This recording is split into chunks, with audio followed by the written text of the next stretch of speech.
For this tutorial, I'm going to teach you how to make pop art. So what I want you to do is I want you to go online or take a picture of a piece of art that you think would look good as pop art. So what you're going to do once you've got that image, make sure it's a good quality image. You're going to open it up in Photoshop. So I've already got my picture. I'm going to go ahead and open it. I'm going to select it. I'm going to click open.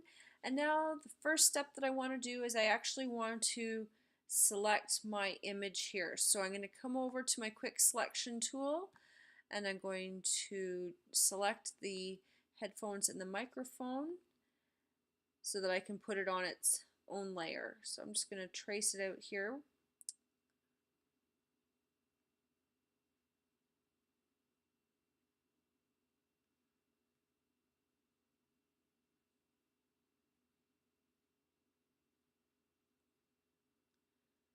Alright, so working away, I'm almost done here.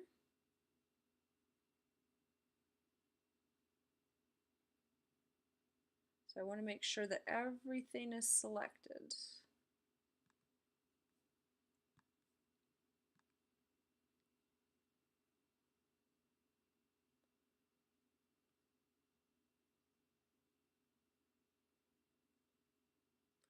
I can go back afterwards and erase any little bits that I may have missed.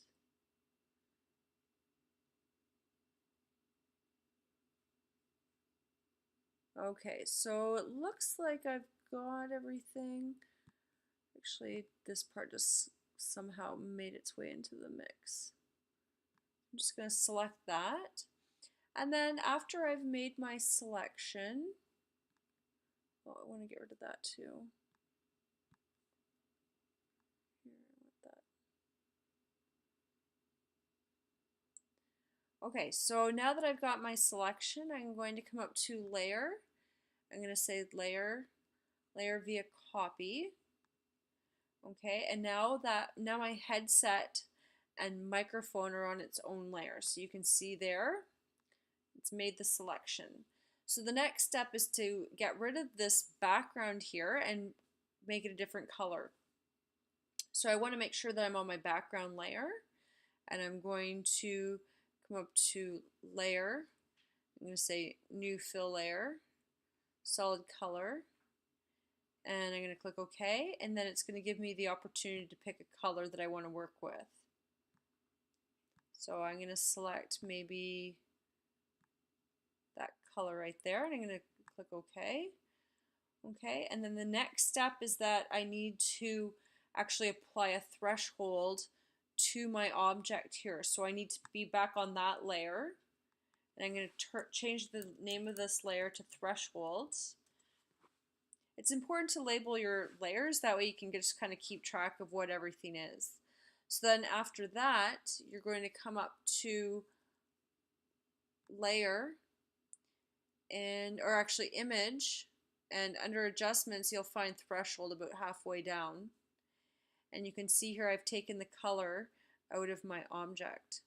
Okay, so I can play around with the threshold by moving the slider left and right, and that will like add or remove details. So I'm just going to slide it till I think it looks good, and then I'm going to click OK. So from this step here, you have the ability to go ahead and make the selection. So I've already played around with this, and I just want to make this object here all one color. But say if I wanted to, I could use the selection tool and select my headphones and make that one color by using the lasso tool here and going through and then putting that on its own layer. And then I could go ahead and then select the microphone and have that on its own layer. For this activity though, I'm just going to have it so I'm only using two colors. So I've got my background color and I've got this color. So the next thing that I'm going to do is on that threshold layer, I'm going to come up to Layer, click on New Fill Layer, Solid Color. And one thing that I want to make sure is that when this dialog box pops up, I need to make sure that Use Previous Layer to Create Clipping Mask is selected. And then I'm going to click OK. And from here, then I can go ahead and select my color that I want to have my microphone in and my headphones. And I'm going to click OK.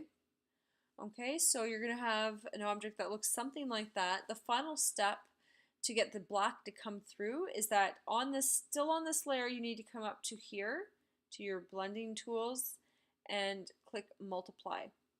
And that will allow the black to come through. Now, if you want to take this one step further and do some cool effects, you can go into the filter gallery and play around with the different filters in there. So if you're interested in doing that, go back down to your threshold layer and go into your filter gallery, and you can certainly play around with the different effects in here. So as I click on them, you can see it updates with the different types of effects that are out there. So I'm going to find one that I like. I'm going to go back to splatter. Within here I can edit splatter to edit its appearance. Okay, I kind of like that. I'm going to say OK. And there we go. Now I've got my changes that have taken effect. So from here I'm going to go to File, Save As. I'm going to save it as a JPEG. I'm going to save it to my desktop and call it Copy 1. Okay, and then I'm going to click Save. And I'm going to click OK. So that image is saved. So I've got this as a JPEG on my desktop. From here, because you had to create 4 different colorized photos, from here what you're going to do is you're just going to go back in here and change your colors. So maybe you want a red, and then maybe you'll have this as being green. Okay, and then you go back in here, File, Save As, save it as a JPEG. This time I'm going to save it as Copy 2. Save it again, click OK, go back again. I'm going to change it. Maybe I'll do blue this time.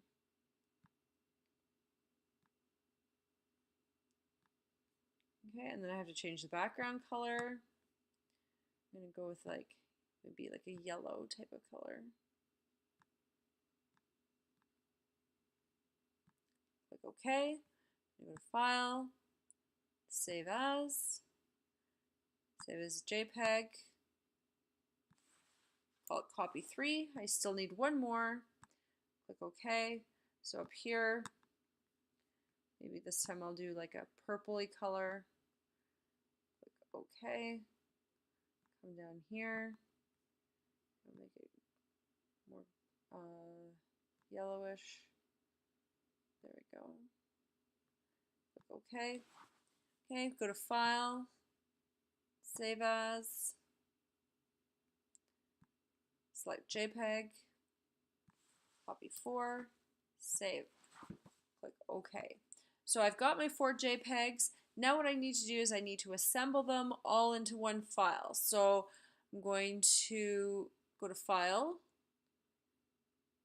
New, and I'm just going to create a new file here. And I'm going to click, maybe how big do I want it? Maybe we'll go 10 by 8. Then if I wanted to print it on an 8 by 10 piece of paper, I could get it to fit. I'm going to click OK. And I actually want this to be white, so I'm going to click OK. From here, I need to start opening up my images to import onto this canvas. So I'm going to click Open. I'm going to select this one here, click Open. Okay, I'm going to pull my tabs apart. And I'm going to drag and drop it into my new file here.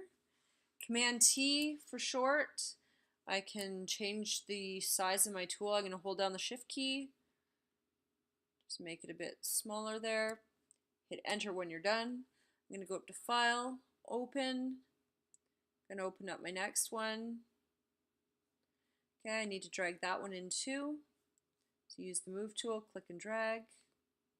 Again, I can go in and resize things a bit afterwards. I'm going to Command T, make that a bit smaller.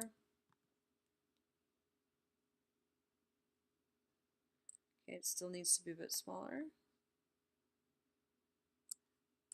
Enter. File, Open.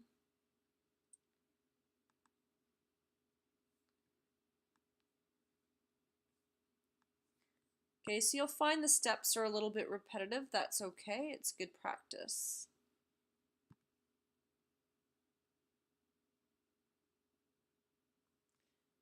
Command, oops, Command T, hold the Shift key down, scale that one down a little bit more. Okay, I want it to line up.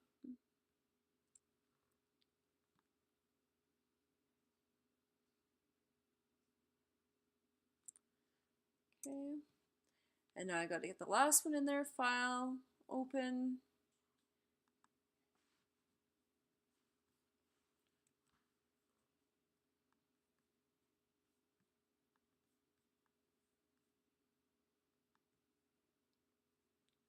Okay, and that one's still too big, so I'm going to Command T, make it smaller, hold the Shift key down so it doesn't distort.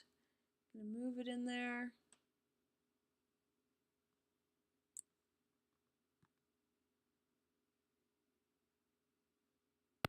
Okay, so after you've used the crop tool, your image should look like this.